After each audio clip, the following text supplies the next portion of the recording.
Hola, ¿cómo están? Soy Juan Francisco Castañeda Haidt y el día de hoy tengo la dicha de platicar con un periodista histórico en México que ha narrado series mundiales desde 1981, Super Bowls, ha ido a mundiales de fútbol desde 1982 y los Juegos Olímpicos desde 1984.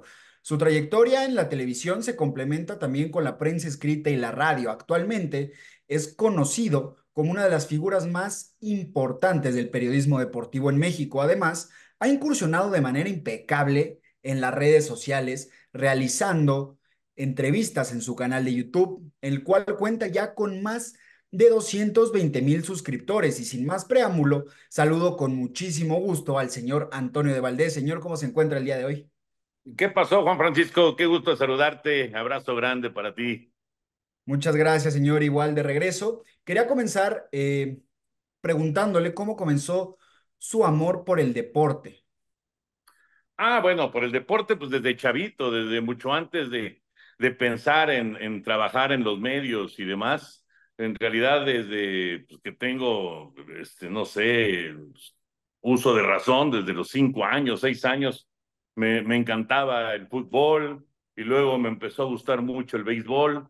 Un poquito más adelante el fútbol americano y así fue. Realmente fue un gusto desde muy chavito, ¿no? Prácticamente lo que recuerdo por ejemplo, de irle al Atlante, pues yo no había cumplido ni 6 años cuando ya le iba yo al Atlante, o luego el béisbol, me acuerdo a los 9, 10 años, ir con mi papá, con mi hermano al Parque del Seguro Social, y así, en realidad, pues fue una cuestión de como aficionado, ¿no? Y digamos que después se dieron todas las circunstancias para trabajar en los medios, ¿no? Justamente a eso iba encaminada la siguiente pregunta. Se llega usted a los medios, pero ¿cómo fue la decisión de llegar a los medios? ¿Ya lo tenía planeado desde antes o fue algo que fue esporádico, que salió así sin pensarlo? Sí, en realidad, mira, yo estaba terminando la preparatoria ahí en la Universidad de La Salle y no tenía muy claro a qué me quería dedicar. Mi papá tenía una agencia de publicidad con mi hermano, Audiovisuales de Valdés, y en realidad no tenía yo mucha idea de qué quería hacer. Me gustaba el deporte, pero no tenía yo realmente las facultades como para dedicarme al deporte profesional. Además, ya estamos hablando de que tenía yo 18 años, entonces ya era tarde también para pensar en el deporte profesional. Entonces, sí, mi papá, la verdad es que estaba un poco preocupado, decía qué va a hacer este cuate de su vida en, en, eh, en, en, en lo que viene, ¿no? Entonces, yo entré a estudiar en el SEC, en el Centro de Estudios en Ciencias de la Comunicación, y entré a estudiar publicidad porque, como te digo, pues tenían una agencia de publicidad ahí mi papá y mi hermano. Le dijo, bueno, pues por lo menos el negocio familiar, ¿no? Que ahí trabaje, pero no era lo mío, no me gustaba, nunca me gustó la oficina. Entonces, más o menos de manera paralela con la entrada al SEC, se dio la posibilidad de conocer a don Raúl del Campo Jr. Ahora, pues es muy conocida la escuela Raúl del Campo para los chavos que quieren meterse a la cuestión de deportes, la crónica deportiva, el comentario deportivo, etcétera. Pero bueno, esa digamos que es la escuela. Pero a mí me tocó don Raúl del Campo, que fuera mi productor, que fuera el personaje que realmente me guiara al principio de mi carrera. Te estoy hablando de diciembre del 78, cuando yo conozco a don Raúl del Campo. Me lo presenta mi papá, justamente, y entonces don Raúl me invitó a conocer cómo se hacía una transmisión en el Estadio Azteca. Fuimos a ver un partido de América Tecos, lo recuerdo bien, y me bajé a la cancha con Lalo Treyes para ver cómo hacían la cuestión de la cancha y demás, y el contacto ahí con los jugadores, etcétera, etcétera. Pero don Raúl pues ya lo tenía pensado y entonces sin yo estar escuchando la transmisión, yo no llevaba audífonos, de repente Lalo me dice, te están mandando un comentario, y luego, pero ¿cómo un comentario? ¿De qué o qué? No, pues un comentario, y entonces así me aventaron al ruedo, ¿no? Y de ahí para adelante, don Raúl me dio la oportunidad ya luego de estar solo, ya de empezar ahora sí a hacer, digamos, el trabajo normal en media cancha o atrás de una de las porterías, y así fue como empecé justamente, ¿no? Y en realidad no tenía yo nada pensado de medios de comunicación, aunque mi papá era locutor, fue locutor del XW pues conocía muchos personajes del medio y justamente por eso fue que me conectó con don Raúl del Campo Junior, ¿no? Y ahora que me comenta que no lo tenía muy pensado, ¿qué emociones pasan por su cabeza al momento en que empieza a ser un referente en el periodismo deportivo mexicano, en donde su nombre empieza a estar en todos lados, su voz empieza a ser muy conocida, no solo en el fútbol, en el béisbol, en el fútbol americano? ¿Qué emociones empezaba a sentir? ¿Qué responsabilidades empezaba a cargar? ¿Qué es lo que pasaba por su cabeza? Mira, a diferencia de lo que se vive hoy, en ese entonces, pues no había ni internet, obviamente no había redes sociales, era muy distinto, ¿no? Realmente era muy distinto.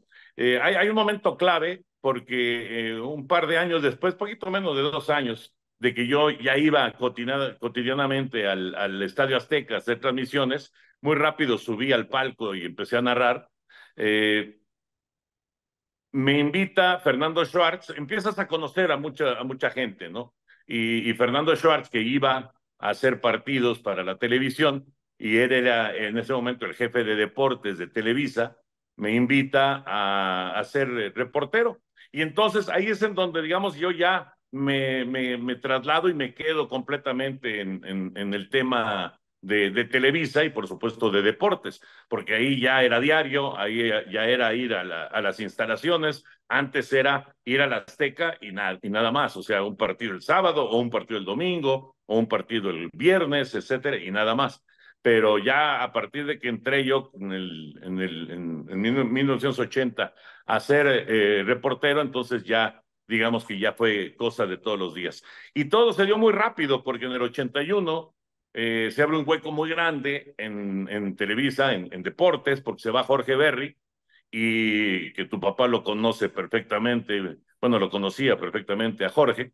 Se va de Televisa, se va a entonces Imevisión, y se abre un hueco gigantesco, y a mí me dan la posibilidad de transmitir el béisbol con Sonia Alarcón y con el Mago Septién.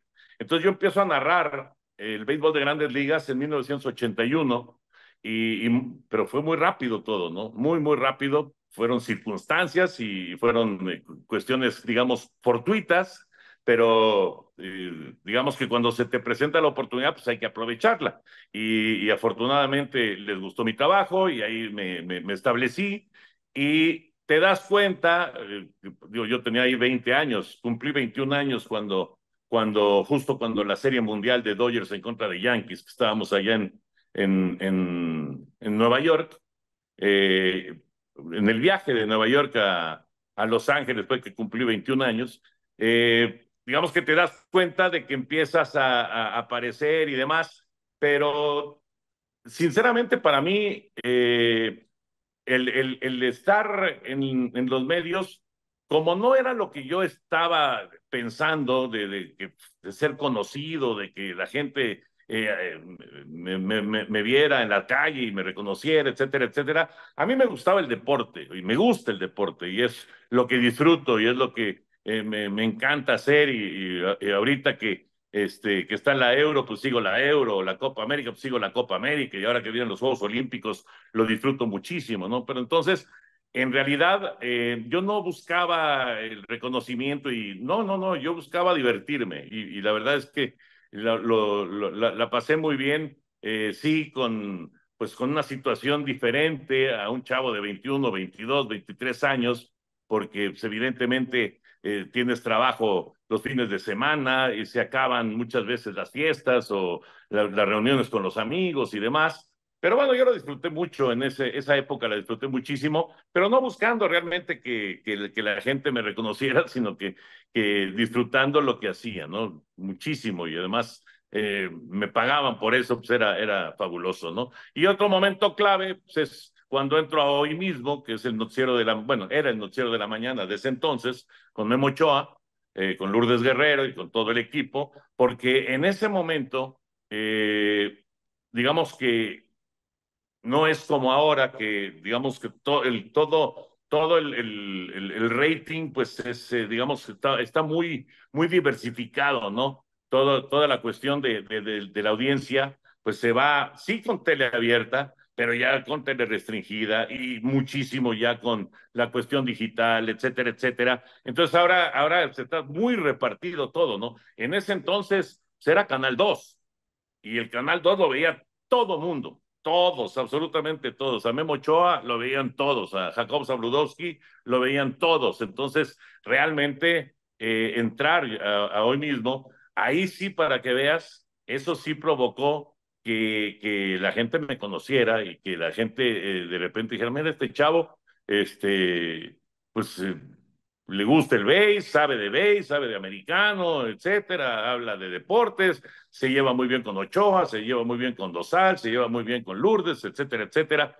Y ahí sí se dio un crecimiento muy importante en cuanto a que la gente supiera de mí, ¿no?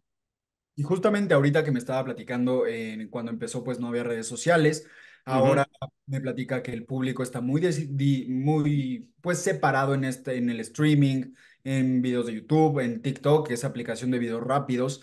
Y usted ha hecho también esa transición, ha estado dentro de las redes sociales, no solo en Sí. YouTube, sino que también los videos aparecen pues en fragmentos cortos en TikTok y eso eleva mucho la visibilidad de su trabajo. ¿Cómo ha sido para usted esta transición de seguir en televisión, seguir en los medios tradicionales y ahora pasar a las redes sociales? Sí, mira, es un fenómeno de comunicación que ha avanzado de una manera increíble, ¿no? O sea, ha sido rapidísimo. De lo que vivíamos hace 20 años a lo que vivimos ahora es una transformación absoluta. Realmente, digo, insisto, la tele abierta se mantendrá, ahí seguirá con sus seguidores y con la gente que le gusta ese medio, pero pues también, y sobre todo los chavos, pues ahora están muy metidos con todo el tema de que si el TikTok, o que si el YouTube, o que si el X, o Instagram, etcétera, etcétera, Facebook, etcétera, etcétera. A mí, a mí la verdad, yo entré muy fuerte a Twitter, lo que era Twitter en ese entonces, digamos que fue la red social en la que yo me metí de lleno. Y lo hice porque me di cuenta de que, primero, es una buena fuente de información para uno, sabiendo a quién hacerle caso y a quién no, porque eso también es muy importante. Hay algunas voladas increíbles, hay gente pues, que pone ahí muchas mentiras, pero también es una gran fuente de información, ¿no? Entonces, por eso yo me metí de lleno ahí y también, pues, para informarle a la gente lo que estábamos haciendo, ¿no? Tanto en radio, en espacio deportivo o en televisión, en Televisa. O sea, realmente sí es una muy buena forma de que la gente, digamos, sepa en dónde estás, qué estás haciendo y que vaya a la transmisión o al programa o a lo que en ese momento estés cubriendo, ¿no? Entonces, sí me parece que en ese sentido nos ayuda mucho, ¿no? Por eso me metí de lleno yo en lo que era Twitter en ese entonces. Y lo de YouTube, que es mucho más reciente, eso fue una idea de mi hijo, en realidad. Gerardo fue el que me dijo, oye, vamos a hacer esto, me parece que puede funcionar. Y la verdad es que ha sido muy agradable, ha sido una muy buena oportunidad de volver a ver a muchos amigos, a mucha gente querida, a muchos personajes del medio, del medio deportivo, pero también del medio la televisión y del radio, en fin. Ha sido una posibilidad muy padre de estar en contacto con ellos, de volverlos a ver, de tenerlos aquí en casa, de platicar un rato con ellos. Ha sido una oportunidad muy padre, ¿no? Y yo lo que busco, en realidad, a mí lo que me interesa y lo que busco es, con cada uno de los personajes que yo platico, me interesa que quede ahí plasmada su historia, cómo llegaron, lo que les costó llegar, cómo se establecieron, cómo triunfaron, cómo de repente fallaron, o sea, toda esa historia, ¿no? Perdón, me parece que es una muy buena oportunidad, muy buena oportunidad para dejar algo para que si Juan Francisco Castañeda un día quiere saber cómo fue que Raúl González ganó su medalla de oro en Los Ángeles 84, bueno, pues una de las posibilidades para realmente saber bien la historia de cómo fue eso de Raúl González, pues en YouTube hay una entrevista de Todos con Toño que la hizo con Raúl González y ahí el mismo Raúl González te explica qué fue lo que pasó, ¿no? Y digo Raúl González por decir un caso, Miguel Herrera o Pepe Cardoso o Paola Longoria, etcétera, etcétera, ¿no? Cualquiera de los personajes que han hecho el favor de venir acá para hacer estas charlas conmigo. No, y es indudable que no solo ha capturado al público que usted ya tenía dentro de los medios, sino también a los jóvenes que estamos familiarizados con la voz de todos los que escuchábamos de pequeños, con los de hoy en Uh día. -huh. Y ahora quiero regresarme un poco al tema de Juegos Olímpicos. Eh, en su experiencia, ¿cómo fue el momento en que se enteró que iba a ser considerado para unos Juegos Olímpicos, que le dijeron usted va a estos Juegos Olímpicos? Pues mira, te decía que todo fue muy rápido porque los primeros Juegos Olímpicos fueron en el 84 para mí. Bueno, en el 80 estuve un ratito, pero en radio en la W, pero fue muy poquito en realidad. Pero en el 84, o sea, apenas 6 años después de que había yo empezado, me dieron la oportunidad de ir a Los Ángeles. Eh, Te digo que mi crecimiento fue muy rápido, gracias obviamente a mis jefes que les gustó mi trabajo, que les pareció que era un personaje que podía funcionar y la cobertura de Los Ángeles 84 pues fue muy distinta a lo que hemos vivido actualmente, ¿no? En ese de Los Ángeles 84 fuimos de comentaristas Sonia Alarcón, el profesor Sevilla, Humberto Sevilla, Fernando Schwartz y yo, nada más. Cuatro para narrar unos Juegos Olímpicos de verano. Es una locura, ¿no? Y fueron Felipe Muñoz, el Tibio Muñoz y Carlos Girón, que en paz descanse, fueron de especialistas, digamos. Pero pues, éramos 6 personas, nada más 6 personas de deportes. Sí había algunas personas de información general, que también hicieron el viaje, Paco Fortuño, recuerdo que fue en Los Ángeles 84, pero en realidad éramos muy pocos para cubrir unos Juegos Olímpicos, ¿no? Y bueno, digamos que yo me entero que voy a los Juegos, obviamente, pues me da mucha emoción, pero también una gran responsabilidad, porque no es lo mismo narrar un juego de béisbol, que digamos ya lo tienes totalmente dominado, un juego de americano lo tienes totalmente dominado, el fútbol igual, a de repente tener que narrar atletismo, tener que narrar natación o tener que narrar lo que te pongan enfrente, ¿no? Voleibol, básquetbol, lo que te pongan enfrente, pues lo tienes que narrar. Entonces, sí es, digamos que es un gran momento para uno, pero una gran responsabilidad también, porque lo último que puedes hacer es salir con alguna estupidez, ¿no? Y ahora, hablando sobre el tema de la narración que me comentaba, supongo que tendrá, obviamente, sus favoritos, fútbol, béisbol, americano, pero en Uh cuanto al -huh. deporte olímpico, ¿cuál es el que más le gusta narrar, comentar, analizar? Alguno que le llame más, no por lo laboral, sino en el gusto personal que le guste ver también más, que usted tenga una cierta preferencia por algún deporte. Mira, a mí me encanta narrar natación, porque además es un deporte, es sencillo de narrar y además, pero muy emocionante, muy emocionante. Me encanta el atletismo también, lo he hecho en muchos Juegos Olímpicos, pero ahí es más difícil porque ahí no solamente la pista, sino también el campo y de repente hay mucha actividad al mismo tiempo, entonces es un poco más complicado, pero es apasionante, la verdad, ¿no? Apasionante. Natación y atletismo es lo que más me gusta, sin lugar a dudas, y últimamente... con esta gran labor que han hecho para para que, digamos, los juegos se acerquen más a la gente. Han hecho que las transmisiones sean realmente muy fáciles de entender. El tiro con arco, por ejemplo.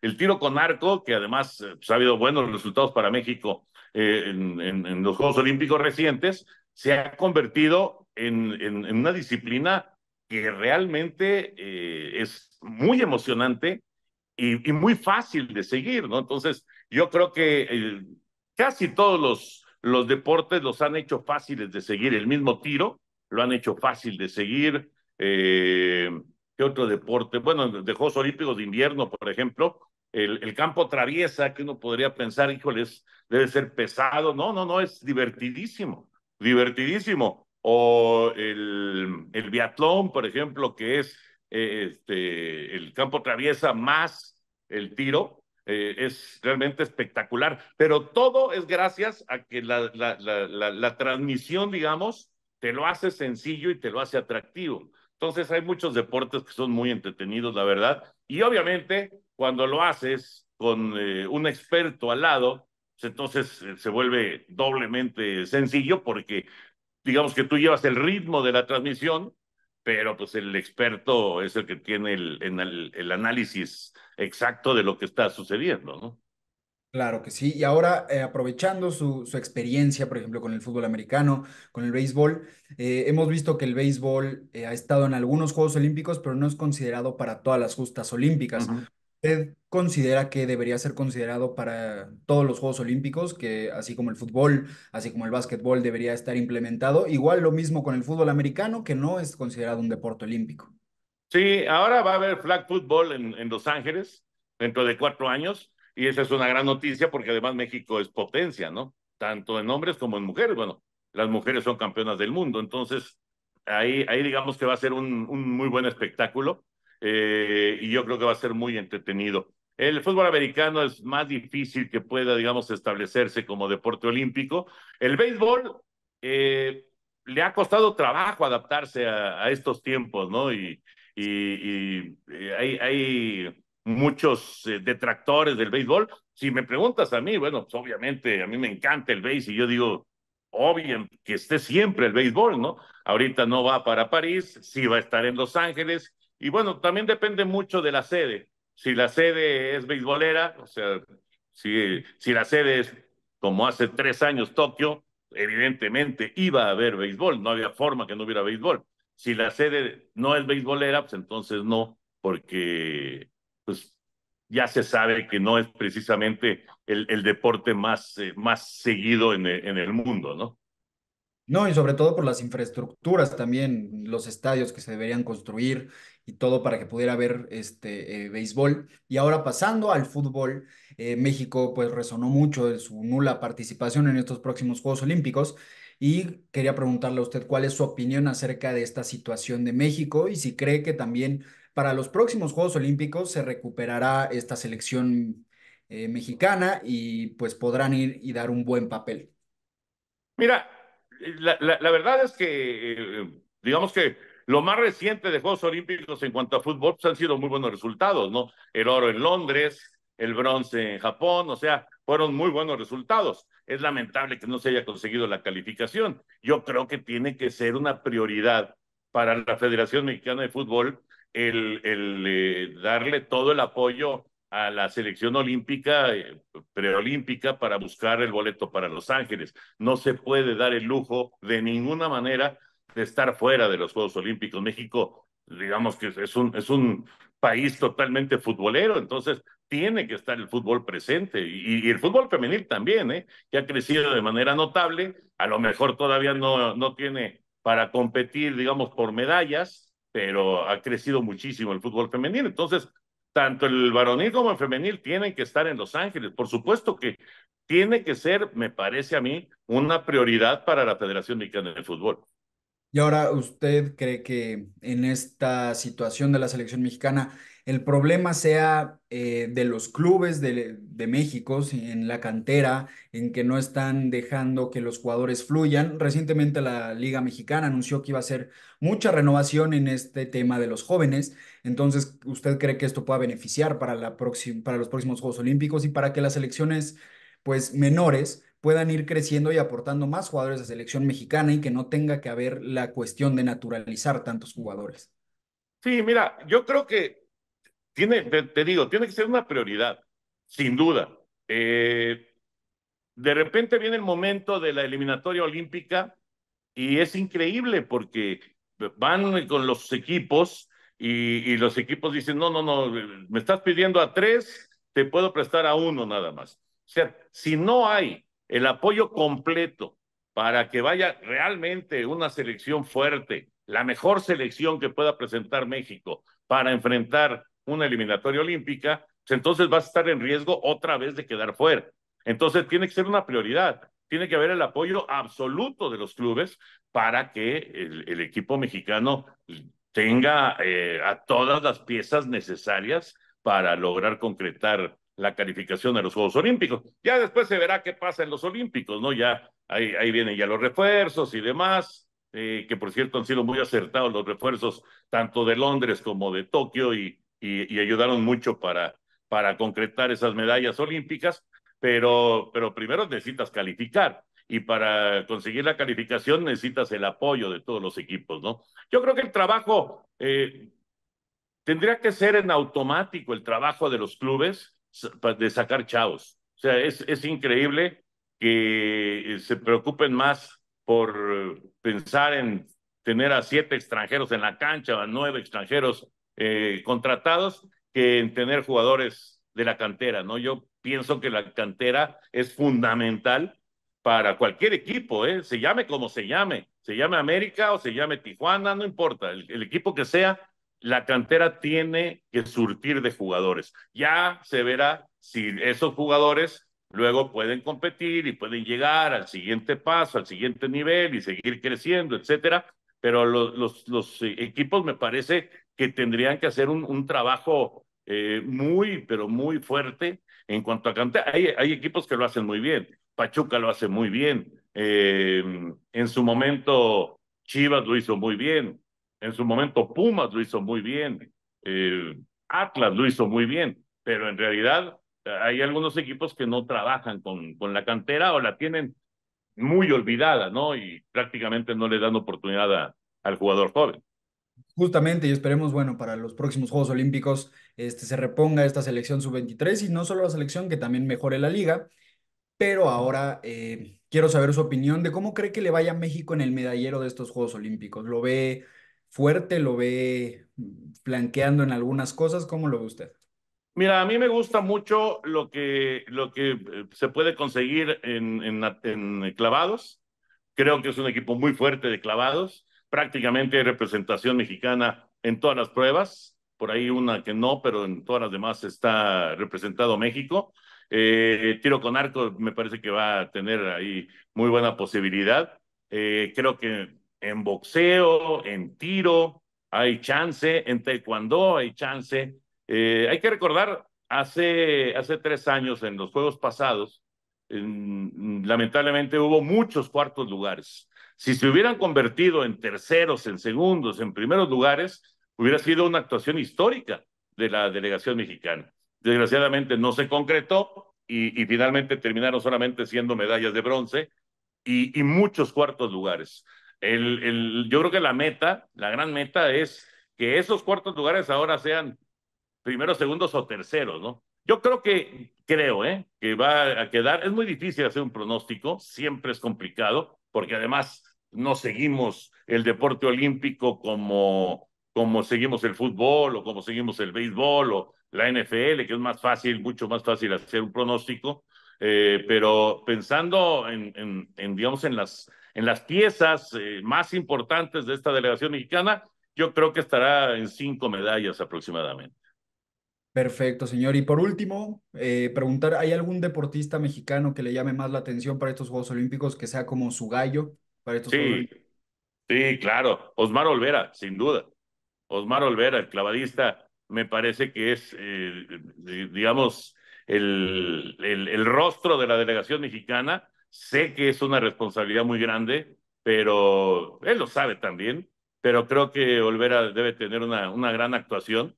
Hay varios que tienen posibilidades reales, ¿no? El caso de Ale Orozco, por ejemplo, con Gaby Agúndez, que seguramente van a estar ahí peleando también la medalla en sincronizados en los clavados. Yo creo, te decía yo, Juan, que estos equipos este equipo de clavados de México realmente es muy fuerte, ¿no? Es muy sólido y es muy competitivo y por ahí deben de caer. Yo creo que va a caer más de una medalla en clavados para México. Es lo que he estado escuchando, es lo que yo también pienso, señor, y bueno, agradecerle muchísimo por su tiempo, por esta gran plática, aunque me podría quedar aquí horas platicando de todos los deportes. Quiero agradecerle mucho y pues algo más que quiera usted agregar. Nada, un abrazo, Juan. Qué gusto de escucharte, de verte. Mándale un abrazo a tu papá, por favor. Dile que te platique cuando jugábamos fútbol. Sí, señor, muchísimas gracias. Y a toda la audiencia que nos esté viendo, también muchas gracias por sintonizarnos. Soy Juan Francisco Castañeda Haik y nos vemos en la próxima.